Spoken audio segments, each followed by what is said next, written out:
الله أكبر.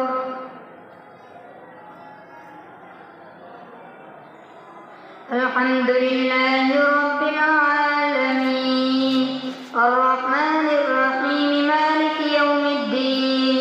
إياك نعبد وإياك نستعين اهدنا الصراط المستقيم صراط الذين أنعمت عليهم غير المغضوب عليهم ولا الضالين. كذبت عاد المرسلين إذ قال لهم أخوهم هود ألا تتقون إني لكم رسول أمين فاتقوا الله وأطيعون وما أسألكم عليه من أجر إن أجري إلا على رب العالمين أتبنون بكل ريع آية تعبثون وتتخذون مصانع لعلكم تخلدون وإذا بطشتم جبارين فاتقوا الله وأطيعون واتقوا الذي أمدكم بما تعلمون أمدكم بأنعام وبنين وجنات وعيون إني أخاف عليكم عذاب يوم عظيم قالوا سواء علينا أوعظت أم لم تكن من الواعظين إن هذا وما نحن بمعذبين فكذبوا فأهلكناهم إن في ذلك لآية وما كان أكثرهم مؤمنين وإن ربك لهو العزيز الرحيم. كذبت ثمود المرسلين إذ قال لهم أخوهم صالح ألا تتقون إني لكم رسول أمين فاتقوا الله وأطيعون وما أسألكم عليه من أجر إن أجري إلا على رب العالمين أتتركون فيما هاهنا آمين في جنات وعيون وزروع ونخل طلعها هضيم وتنحتون من الجبال بيوتا فارهين فاتقوا الله وأطيعون ولا تطيعوا أمر المسرفين الذين يفسدون في الأرض ولا يصلحون قالوا إنما أنت من المسحرين ما أنت إلا بشر مثلنا فأت بآية إن كنت من الصادقين. قال هذه ناقة لها شرب ولكم شرب يوم معلوم ولا تمسوها بسوء فيأخذكم عذاب يوم عظيم فعقروها فأصبحوا نادمين فأخذهم العذاب إن في ذلك لآية وما كان أكثرهم مؤمنين وإن ربك لهو العزيز الرحيم. كذبت قوم لوط المرسلين إذ قال لهم أخوهم لوط ألا تتقون إني لكم رسول أمين فاتقوا الله وأطيعون وما أسألكم عليه من أجر إن أجري إلا على رب العالمين أتأتون الذكران من العالمين وتذرون ما خلق لكم ربكم من أزواجكم بل أنتم قوم عادون قالوا لئن لم تنته يا لوط لتكونن من المخرجين قال إني لعملكم من القالين رب نجني وأهلي مما يعملون فنجيناه وأهله أجمعين إلا عجوزا في الغابرين ثم دمرنا الآخرين وأمطرنا عليهم مطرا فساء مطر المنذرين إن في ذلك لآية وما كان أكثرهم مؤمنين وإن ربك لهو العزيز الرحيم. كذب أصحاب الأيكة المرسلين إذ قال لهم شعيب ألا تتقون إني لكم رسول أمين فاتقوا الله وأطيعون وما أسألكم عليه من أجر إن أجري إلا على رب العالمين. أوفوا الكيل ولا تكونوا من المفسدين وزنوا بالقسطاس المستقيم ولا تبخسوا الناس أشياءهم ولا تعثوا في الأرض مفسدين واتقوا الذي خلقكم والجبلة الأولين قالوا إن إنما أنت من المسحرين وما أنت إلا بشر مثلنا وإن نظنك لمن الكاذبين فاسقط علينا كسفا من السماء إن كنت من الصادقين قال ربي أعلم بما تعملون فكذبوا فأخذهم عذاب يوم الظلة إنه كان عذاب يوم عظيم إن في ذلك لآية وما كان أكثرهم مؤمنين وإن ربك لهو العزيز الرحيم وإنه لتنزيل رب العالمين نزل به الروح الأمين على قلبك لتكون من المنذرين بلسان عربي مبين وإنه لفي زبر الأولين أولم يكن لهم آية أن يعلمه علماء بني إسرائيل ولو نزلناه على بعض الأعجمين فقرأه عليهم ما كانوا به مؤمنين كذلك سلكناه في قلوب المجرمين لا يؤمنون به حتى يروا العذاب الأليم فيأتيهم بغتة وهم لا يشعرون فيقولوا هل نحن منظرون أفبعذابنا يستعجلون أفرأيت إذ متعناهم سنين ثم جاءهم ما كانوا يوعدون ما أغنى عنهم ما كانوا يمتعون وما أهلكنا من قرية إلا لها منذرون ذكرى وما كنا ظالمين وما تنزلت به الشياطين وما ينبغي لهم وما يستطيعون إنهم عن السمع لمعزولون فلا تدع مع الله إلها آخر فتكون من المعذبين وأنذر عشيرتك الأقربين واخفض جناحك لمن اتبعك من المؤمنين فإن عصوك فقل إني بريء مما تعملون وتوكل على العزيز الرحيم الذي يراك حين تقوم وتقلبك في الساجدين إنه هو السميع العليم هل أنبئكم على من تنزل الشياطين وما ينبغي لهم وما يستطيعون إنهم عن السمع لمعزولون إنه هو السميع العليم هل أنبئكم على من تنزل الشياطين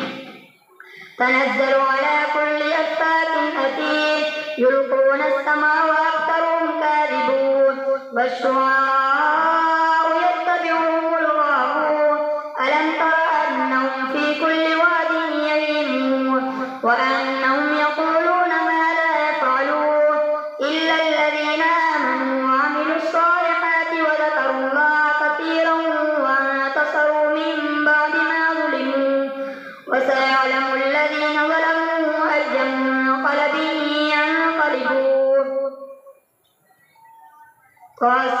طاسين تلك آيات القرآن وكتاب مبين هدى وبشرى للمؤمنين الذين يقيمون الصلاة ويؤتون الزكاة وهم بالآخرة هم يوقنون إن الذين لا يؤمنون بالآخرة زينا لهم أعمالهم فهم يعمهون أولئك الذين لهم سوء العذاب وهم في الآخرة هم الأخسرون وإنك لتلقى القرآن من لدن حكيم عليم إذ قال موسى لأهله إني آنست نارا سآتيكم منها بخبر أو آتيكم بشهاب قبس لعلكم تصطلون فلما جاء نودي أن بورك من في النار ومن حولها فسبحان الله رب العالمين يا موسى إنه أنا الله العزيز الحكيم وألق عصاك فلما رأى تهتز كأنها جان ولا مدبرا ولم يعقب يا موسى لا تخف إني لا يخاف لدي المرسلون إلا من ظلم ثم بدل حسنا بعد سوء فإني غفور رحيم وأدخل يدك في جيبك تخرج بيضاء من غير سوء في 9 آيات إلى فرعون وقومه إنهم كانوا قوما فاسقين فلما جاءتهم آياتنا مبصرة قالوا هذا سحر مبين وجحدوا بها واستيقنتها أنفسهم ظلما وعلوا فانظر كيف كان عاقبة المفسدين. الله أكبر. سمع الله لمن حمده.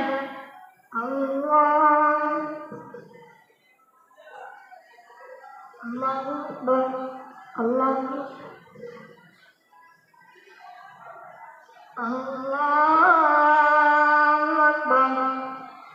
الحمد لله رب العالمين الرحمن الرحيم مالك يوم الدين إياك نعبد وإياك نستعين اهدنا الصراط المستقيم صراط الذين أنعمت عليهم غير المغضوب عليهم ولا الضالين. ولقد آتينا داود وسليمان علما وقال الحمد لله الذي فضلنا على كثير من عباده المؤمنين. وورث سليمان داود وقال يا أيها الناس علمنا مناطق الطير وأوتينا من كل شيء إن هذا لهو الفضل المبين. وحشر لسليمان جنوده من الجن والإنس والطير فهم يوزعون حتى إذا أتوا على واد النمل قالت نملة يا أيها النمل ادخلوا مساكنكم لا يحطمنكم سليمان وجنوده وهم لا يشعرون. فتبسم ضاحكا من قولها وقال رب أوزعني أن أشكر نعمتك التي أنعمت علي وعلى والدي وأن أعمل صالحا ترضاه وأدخلني برحمتك في عبادك الصالحين. وتفقد الطير فقال ما لي لا أرى الهدود أم كان من الغائبين لأعذبنه عذابا شديدا أو لأذبحنه أو ليأتيني بسلطان مبين. فمكث غير بعيد فقال أحطت بما لم تحط به وجئتك من سبأ بنبأ يقين. إني وجدت امرأة تملكهم وأوتيت من كل شيء ولها عرش عظيم. وجدتها وقومها يسجدون للشمس